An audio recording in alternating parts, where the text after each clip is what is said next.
thank you for watching and listening to Spice FM. This is the Situation Room. My name is Dennis Aseto, and with me is C.T. Muga and Kevin Samuel, who is our guest host. Now, C.T., when we talk about matters to do with dealing with the future, planning around it, there is a partner who is with us throughout this entire process, and I'm talking about the Standard Chartered Bank.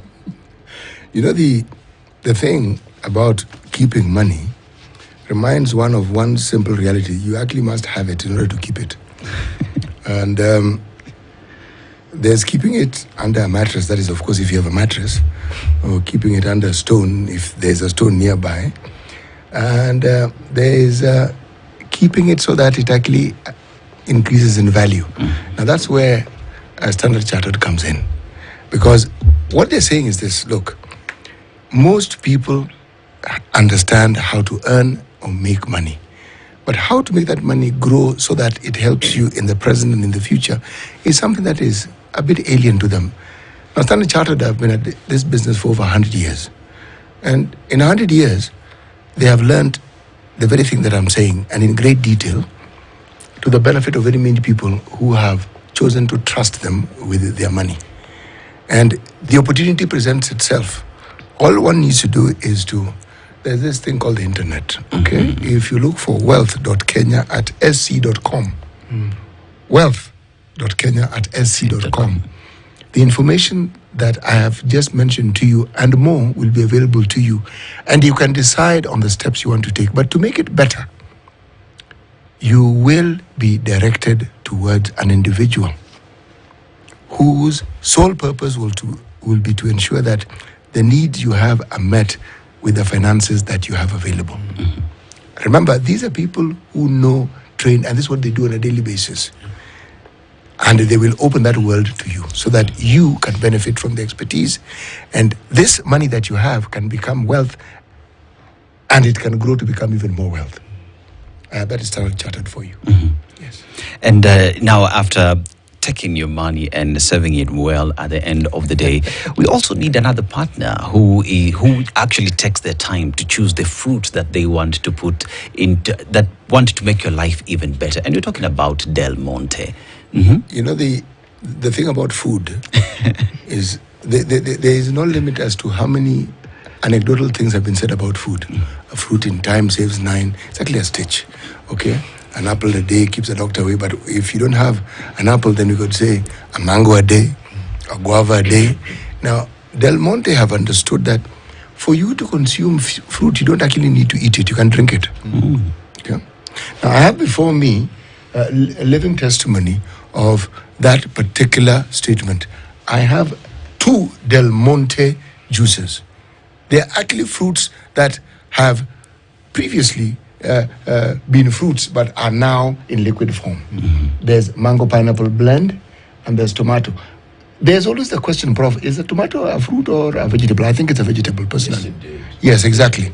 Now, they even know how to make vegetables into juice. So you have the liquid form of the vegetable. And Prof, what I'm going to do, I'm actually going to give you 1 tomato, 1 mango pineapple.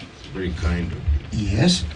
And if someone tells you that Christmas doesn't come early, you will know they are lying. It does come early. Yes, it has come. And as well, City, Kevin Samuel as well would want one as well. Kevin definitely will want one. And Kevin, I am coming in your direction shortly. I'm here to receive. Yes. If you see me reaching down, it means that I am actually getting it. I have them with me here. I am not seeking to find them. I actually have them. Yes. This is one of the benefits of knowing me. Yes. Yeah. And that is Del Monte. They take their time to choose the fruits that they get to give you to eat it, you know.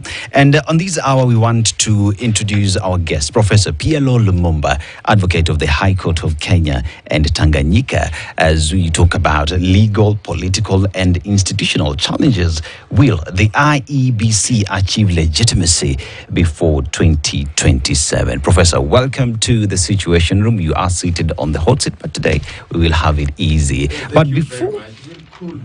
Will cool the seat. So, and CT, as the professor tends to cool the seat, what's the proverb of the day? Yeah, our proverbs for the whole of this week come from the kingdom of Lesotho. Okay?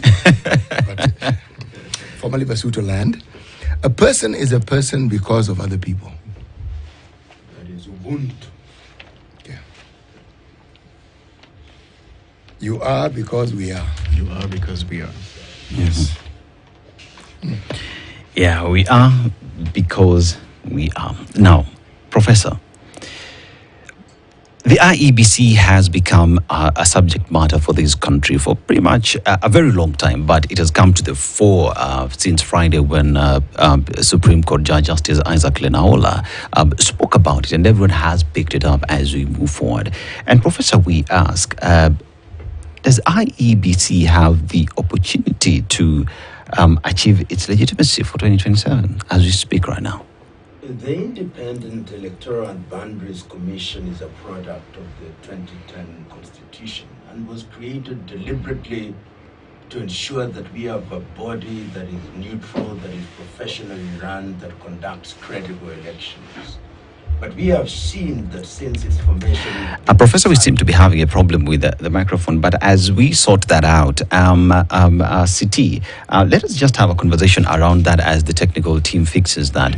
Now, CT, it is a subject matter that is continuing. Yesterday, the former Deputy President, Kalonzo Musyoka, and Wiper leader had addressed himself to the same. Now, it is IEBC.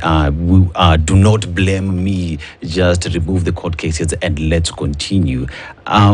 Is being honest about it? Let me just say this as we give it back to the professor to speak.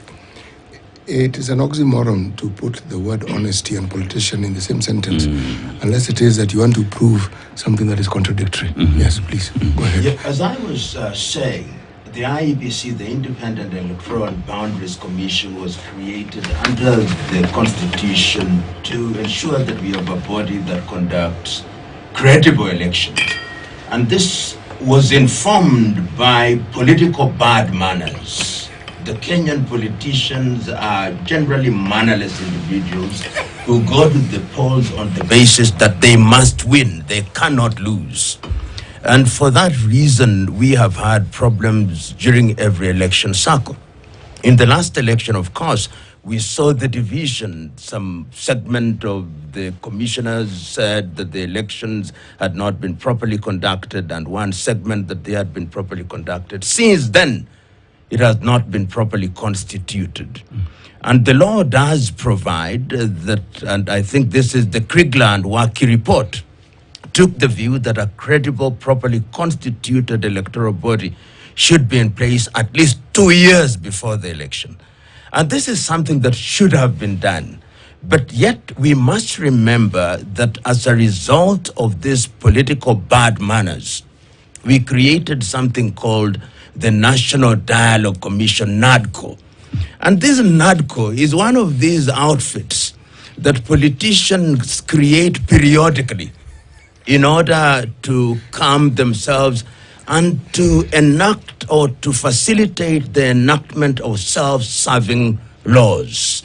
And that is part of the reason why IEBC has not been constituted, because the politicians want an IBC where they send their tribesmen and women, where they appoint people who will do their bidding, running away from what we desire, which is an independent boundaries and elections commission. So going forward, what we need is a process that facilitates the appointment of credible individuals who can conduct credible elections. Lastly, I know countries where you don't have the equivalent of IEBC. In Germany, you don't have. They just appoint within a certain ministry individuals to run elections. In India, in Africa, we create these bodies because we live on the basis of suspicion and mistrust. So you create a body which is heavy, is expensive, and yet you can't even count votes even when you have created them. So political bad manners will not be cured by enactment of laws or by creation of bodies. We must have a mental revolution and ensure that we inject what I've called elsewhere political hygiene into the way we do things. You know, the professor has just gone biblical on us. Do not be conformed to this world, but be transformed by the renewal of your mind. Indeed. Yes, that is.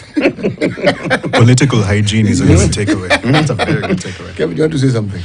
No, I think for me, just to reiterate that, it's the idea that we live in constant suspicion, I think is a problem that is so deeply rooted that I even wonder whether a fully functioning IEBC would be something that we would be able to invest in emotionally in the medium term. That even if the IEBC were to work well, quote unquote, it would still take us a long time for us to believe, you know. The I in IEBC is independent, isn't it? Independent.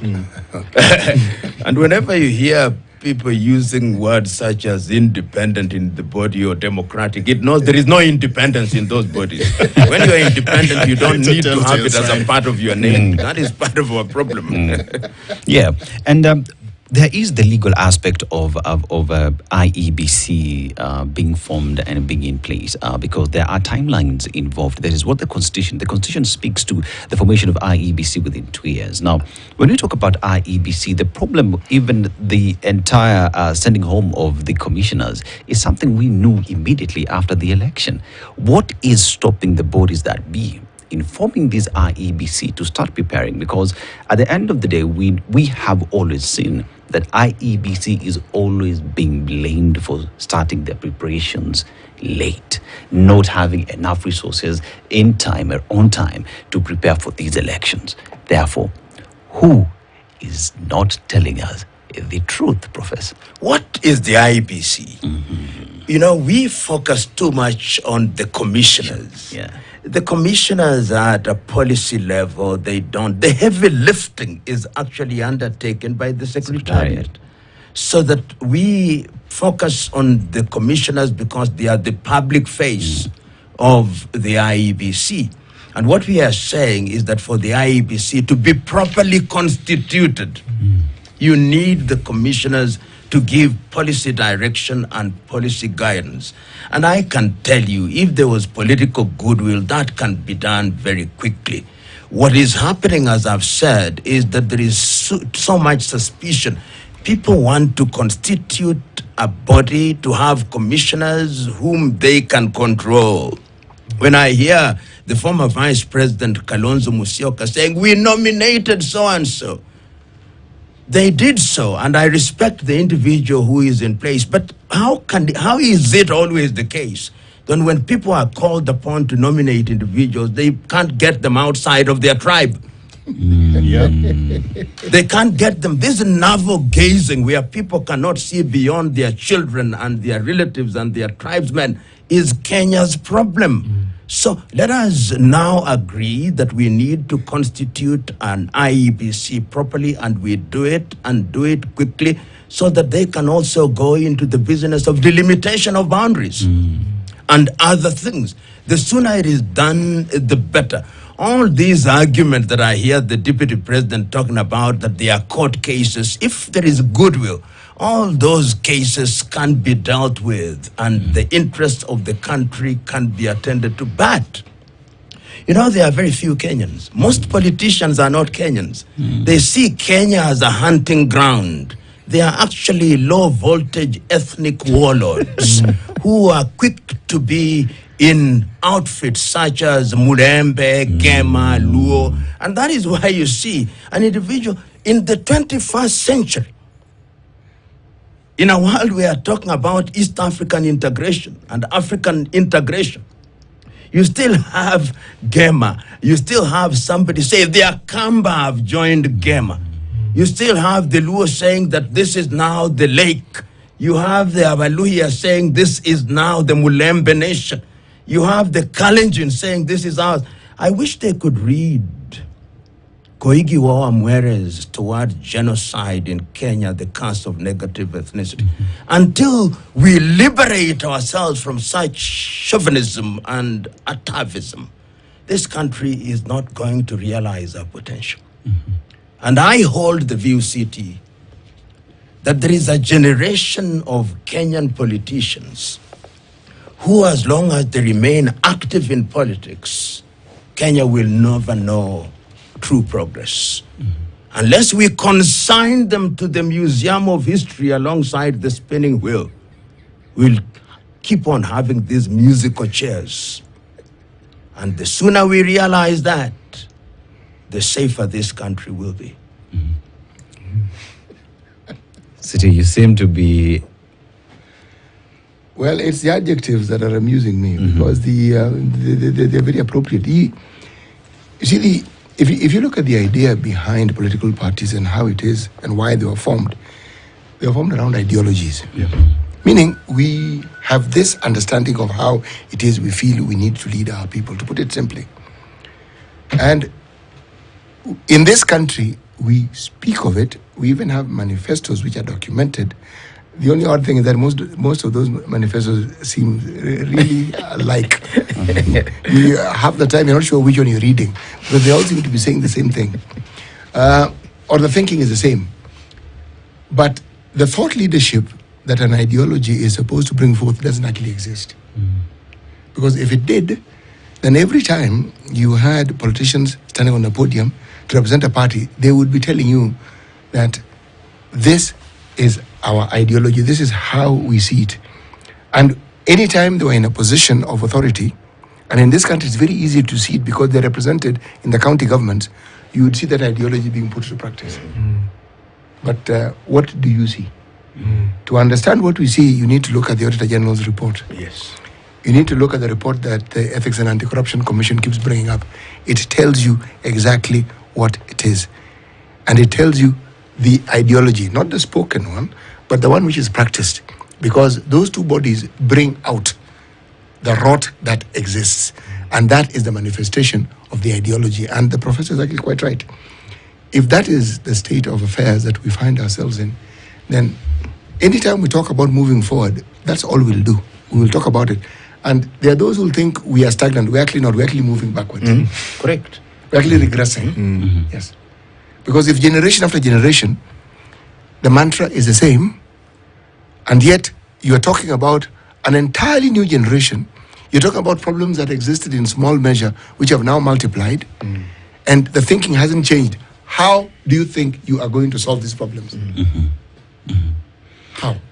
Professor, I have a question, if I may. You know, one of the things that what we need to consider is that at the end of the day, we're social creatures. So, especially when things tend to start going badly within the national picture, people tend to coalesce around their tribes even more because of the distrust of the structures around them.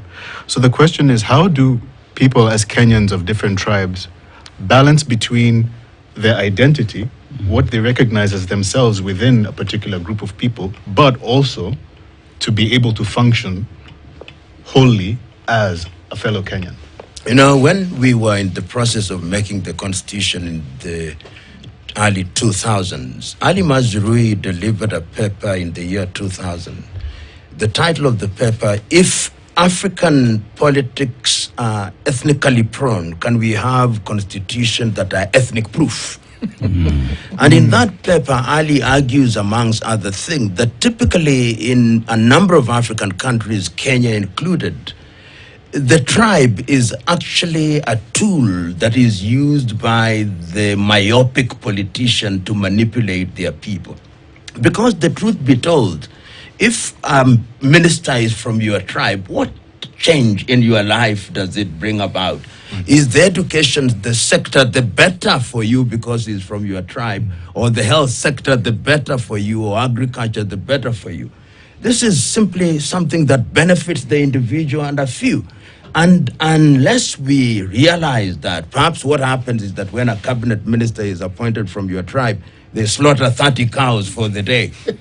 Perhaps that is the only thing you enjoy. But beyond that, they have a national duty. And I have held the view that we can change it. The very reason why, when we were talking about political parties fund, and City, you've mentioned it, we were saying that if you want to put together a political party in Kenya, it must have a national face.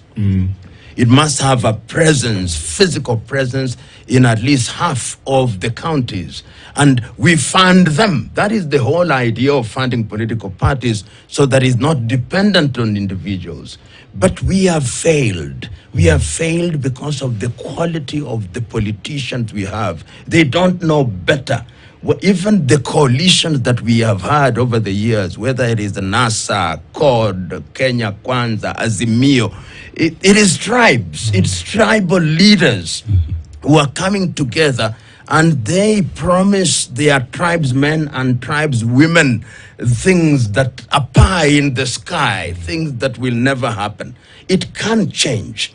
There is a small group of Kenyans who believe that the Kenyan project is possible. It is not going to be easy. And I remember in the early days in Mozambique, Samora Machel, it is he who said it, that for the new African nation to survive and thrive, the tribe must die. But he qualified. I do not mean that you lose identity. The identity remains for cultural reasons. But we cannot, in the 20th century, use the tribe to determine how we want to grow our economy. And it can be done. And we must stop these individuals. How do we stop them? Is by educating a new crop of voters who will vote on the basis of manifestos. I want to hear somebody telling me, if it is the health sector, if it is university education, if it is agriculture, how are you going to deal with it? And I have given this example ad nauseum. When you go into a plane, you are flying from Nairobi to Mombasa, do you ever ask, what is the tribe of the pilot? You don't care. You simply want a competent pilot. Pilot, yes. But when we want our nation to be piloted, we then ask which tribe.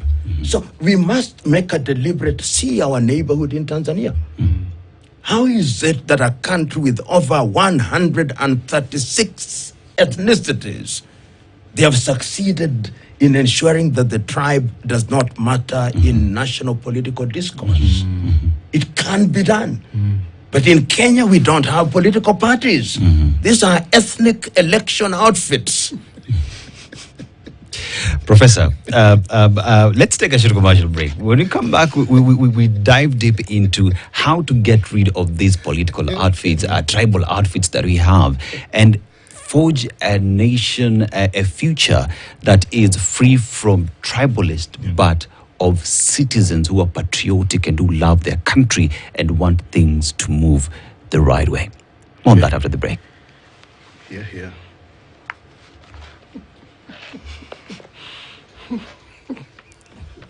Show off your best skin with Nivea Nourishing Cocoa Body Lotion.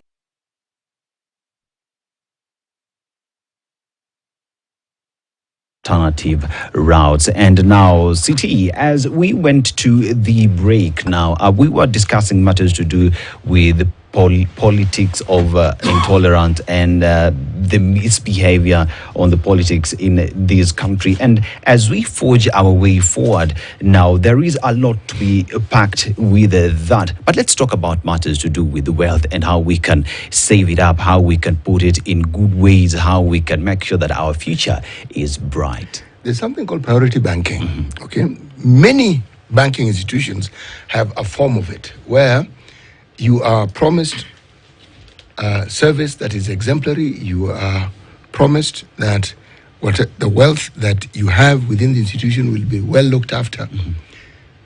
That is not what Standard Chartered offers. Standard Chartered offers you a journey that will see the money that you have turn into wealth. So essentially, what they're giving you is what you call a wealth proposition. They're saying, look, if you want to understand how money can grow, let us hold your hand and show you how it is done. You do not have to have a lot of money. Come to us with whatever you have. We will be able to explain to you, walk with you, and help you grow it. And when I say grow it, it means if you have needs in the present, it will be taken care of. If you have needs in the immediate future, it will be taken care of. If you have needs in the distant future, it will be taken care of. And it doesn't matter how old you are. You come when you are ready. And to understand all this, go to wealth.kenya@sc.com. And all this information will be made available to you. Say wealth. Wealth.kenya@sc.com. And right there, you will get all the services and assistance that you need to be able to take care of your wealth. Now, Professor, you said it is a question of EEC, and it is all about ethnic vehicles that put people into these offices. We don't have political parties, Professor. But as we forge our way forward, we are looking at a situation where IEBC has to be in place before the 2027 elections. And the earlier it is put in place, we are at a better place for us to have credible IEBC that Kenyans will say, this body delivered to us. And if we just look at the paper today, now Wiper leader Kalonzo Musyoka denies stalling IEBC selection panel formation. He says that our Deputy President Kithure Kindiki said the parties in court are the ones delaying formation of selection panel. Now, IEBC CEO Marjan Hussein Marjan has said the commission has petitioned the Supreme Court on whether time for delimitation of boundaries can be extended. This is a legal matter right here. Goodwill and love for country, which we call patriotism, cures all. If there is political goodwill and people identify what it is that is in the best interest of the country, all those issues that Mr. Musyoka is talking about, Professor Kindiki talking about, and Marjan can be resolved in a single day. The problem is that there are backroom issues. People say on the platform things that they don't do in the background. The politicians actually want to control the process so that they have men and women who will do their bidding once they get into the IEBC. So what needs to be done is to bring pressure to bear, that the process is credible, and that the men and women who are chosen to head that body, holding all factors constant, are credible. So now that the mood is there, and it appears that this administration, like most, responds to pressure. Now that the mood is there, it is the right time to bring all these, and very quickly, all matters that are outstanding in court, the courts can order that they be mediated within a time frame, and that they be resolved within a time frame. Once that is done, the process of putting the IEBC together will be complete, so that by the first quarter of the year 2025, we have a fully constituted body that can then begin to do all boundary delimitation, registration, and all the things. And part of the problem, of course, is that the mistrust still continues. That is why we print ballots in Greece and other places. We can print, the government printer can actually print the ballots if we were people who believed in themselves, but we don't. So we want somebody to print them for us. So you can put the IEBC together, and it must be put together, but we must also create an environment where we have faith and trust in institutions that we create, and give them what I call operational autonomy so that they can work. And Professor, you talk about we print them in Greece, but we also don't trust how they're shipped into the country city. Trust deficit is a discussion all on its own. But you see, if the leaders we currently have, the leaders we've had before, and they've been present in all the problems we've had, and they're still the leaders today, what is this thing that you think is going to change? Nothing. The generation that came from Egypt must metaphorically be wiped out, because there is too much Egypt in them. Even when they are physically out of Egypt, they belong to the Kenya African National Union. They may now belong to this or that party, but their DNA has not changed. And unless we deal with that, we can have what I've already called musical chairs. And I look forward to the emergence of a new crop of politicians, a new crop of leaders who will begin to think differently. This is my hope and prayer, so that we consign these individuals to where they belong, because they don't even know when to leave the stage. The stage is good for them. The stage is so good, it makes life so easy. They become multi-millionaires.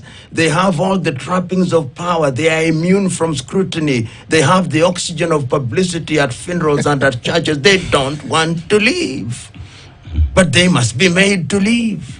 And it's through organization that they must be made to leave. We have seen it happening in other countries. The time is now. And I'm quite certain that it can and must be done. As City says, what is going to change? The monkeys remain the same. The forests change a little, and the forests are the political outfits that they create. But a monkey from forest A in forest B is still that monkey, and the habits remain the same. So you think by the end of the first quarter of 2025, Yes. so essentially 3 months and a bit, Yes. I just wish that as Kenyans we could adopt a bit of a countdown clock culture, meaning that we decide, even if we extend it, say we extend it to the end of Q2, that we decide collectively that the clock is ticking and that everybody's attention is focused on this clock that is ticking for this to be implemented. Because these goalposts can keep moving until we actually decide that we can lock into something. No president must take leadership in this regard. The president must put together his cabinet and the legislature, and they have a meeting at which they say these are matters of national priority. And that is in the best interest of this nation that these things are done. And once they do that and they come up with a timetable like you are suggesting and saying by the month of March, we want all these things to be in place, it will be done. There's people we call the ordinary people, really, when they see a good thing, they'll support it. Because their best interest is that we have peace, that we have credible elections, that they can predict their future. This is where leadership comes in. Leadership is about showing people the direction. But if you hear those in positions of leadership are also helpless, then you wonder, where are we going as a country? Why do you enjoy the honor and privilege if you cannot give direction and discharge your constitutionally conferred mandate?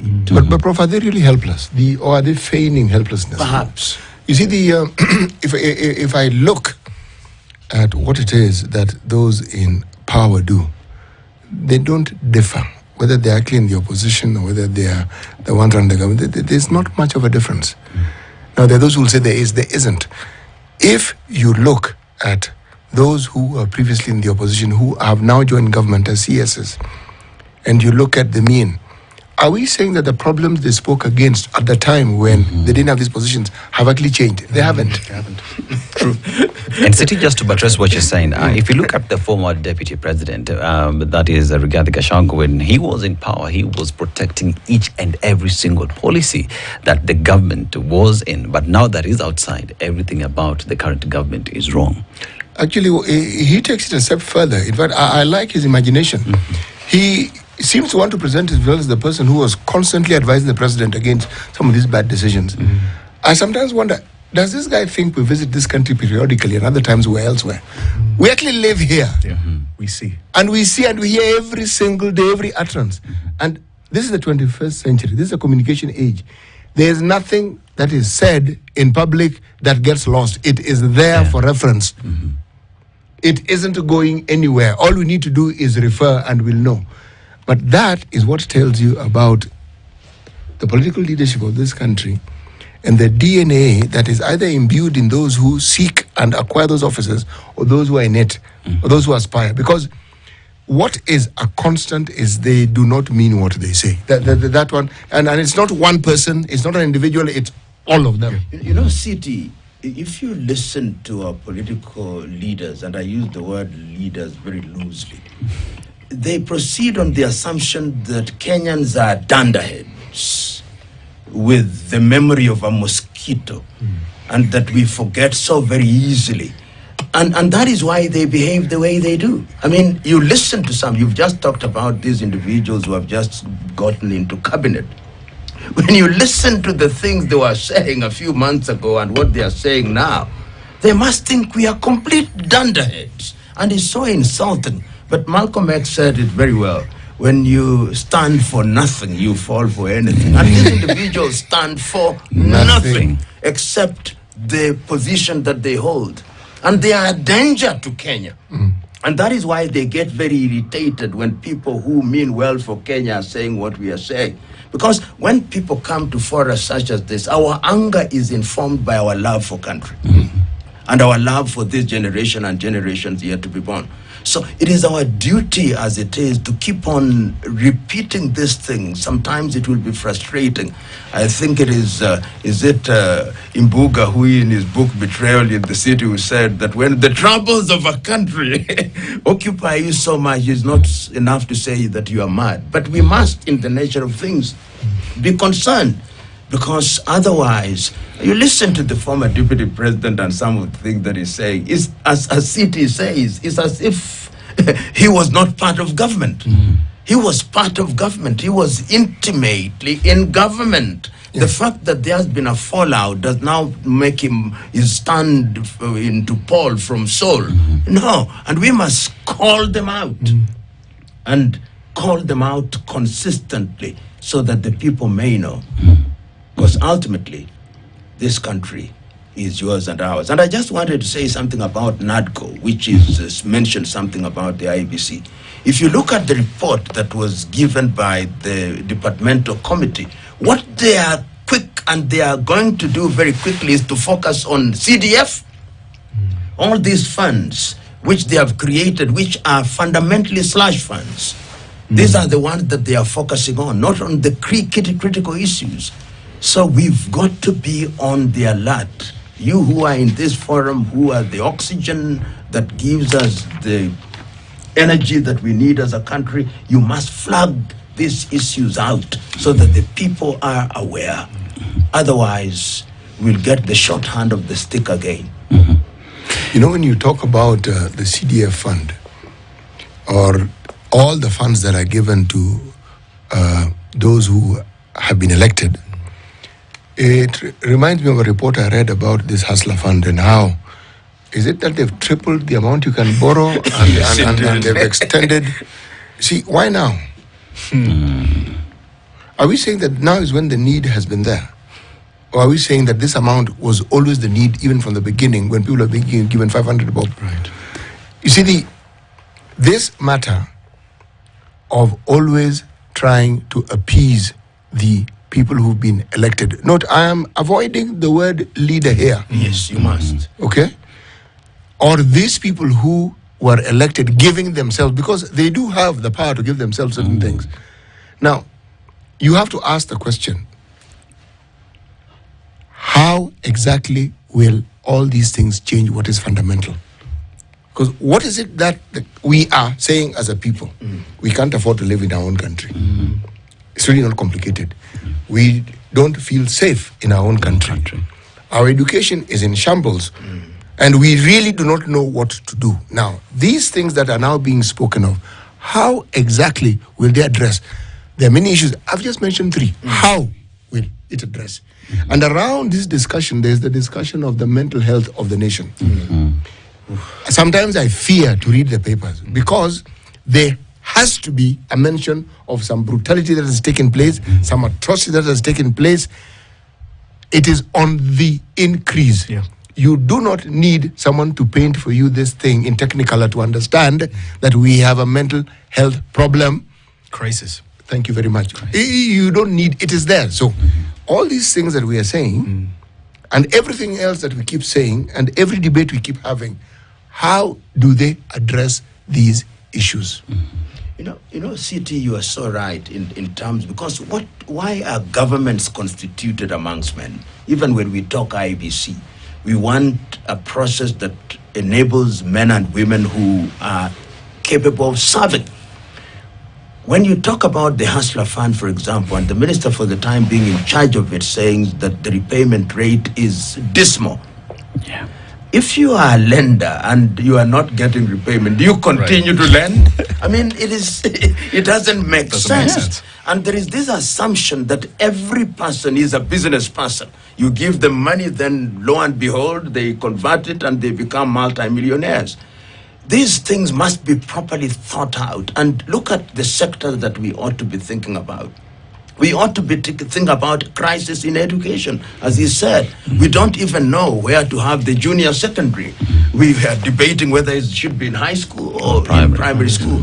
We don't know how to fund university students. We can't pay university lecturers. We are in a situation where civil servants in the counties have not been paid. Suppliers of goods have not been paid. We are in a crisis. So when you hear a minister saying that our economy is growing, you know, the statistics are lying. They are lying because critical companies are downsizing, redundancies by the day.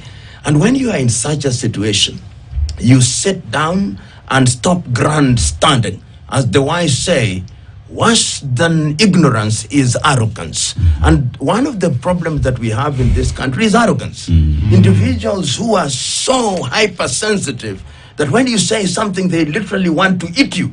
Yeah. Leadership is about humility. It's about compassion. It's about caring. 2 weeks ago, I drove around Nairobi on a Sunday. Went to the places where I lived. I went to Kibera. I went to Buruburu. I went to Mathare. I went to Korogosho. Talking to people. My people are hungry. People are hungry.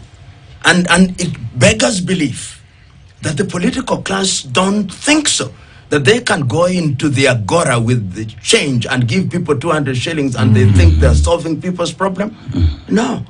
We must, in the nature of things, begin to think differently.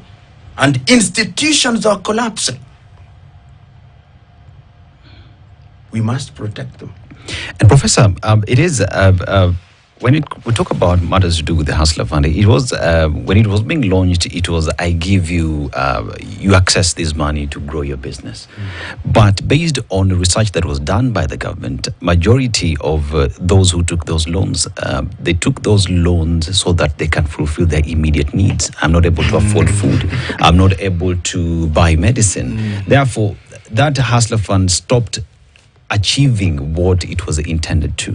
And today, again, it's being tripled, which begs the question, business 101, I'm not getting returns here. I focus on other things. I channel this money to something else that will give me returns. But here we are, like the professor saying, we are pushing for that which is not happening. We are arrogant. And when we are criticized, we say, But you know, in Kenyan speak, some of the individuals who are now ministers, who are in the opposition then, were encouraging the public to take the money and not to repay. They were saying so. Mmepewa fedha kuleni na msilipe. So we and you put it so well that there is a problem. There is a problem which is fundamental. And those in positions of leadership really must sit down and think, how are we going to ensure that our country, because we are losing our leadership position. I was looking at statistics in the mining sector, for example. Tanzania last year got $3.5 billion. Kenya just slightly over 700 million. If you look at tourism now, Serengeti is now receiving more visitors than the Mara. And all these things are happening. If you look at some of the mega projects that we thought would catapult this country into the orbit of economic sustainability, like LAPSET, they are really on comatose.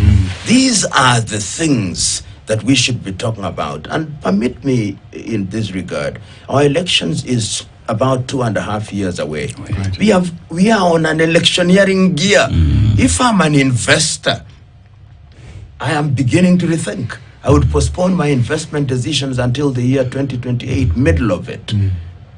2 years after we were from the last election, we are already in an electioneering gear, which means that money is now being stolen from public coffers in anticipation of financing the next elections. Really, as a country, we owe ourselves a conversation, a serious conversation. And the beauty is that even churches, mosques, everybody is waking up. That is my joy. That people are now coming out, and when I see money being rejected, I'm elated.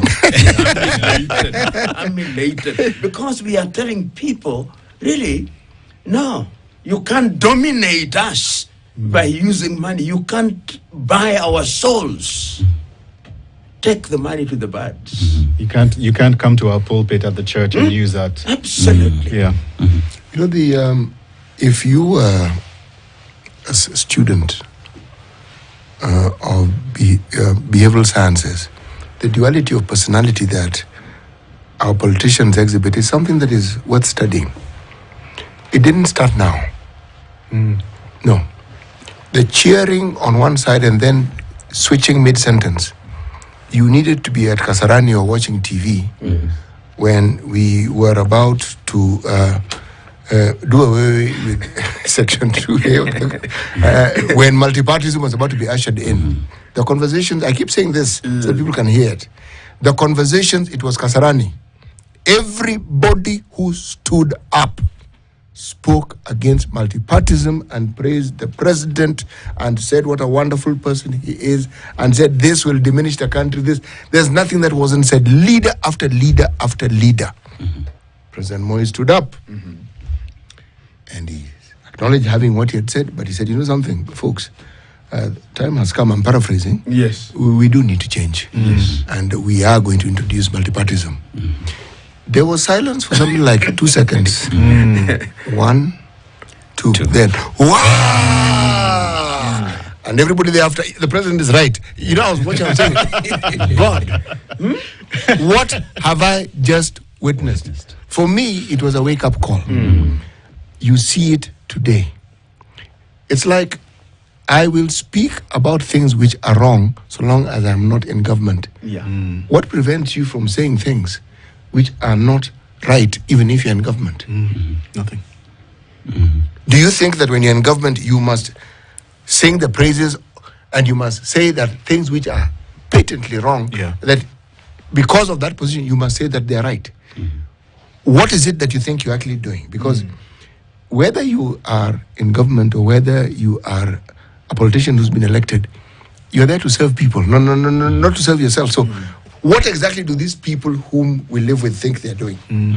And what do they think our take on the things that they're doing is, as we watch and as we observe?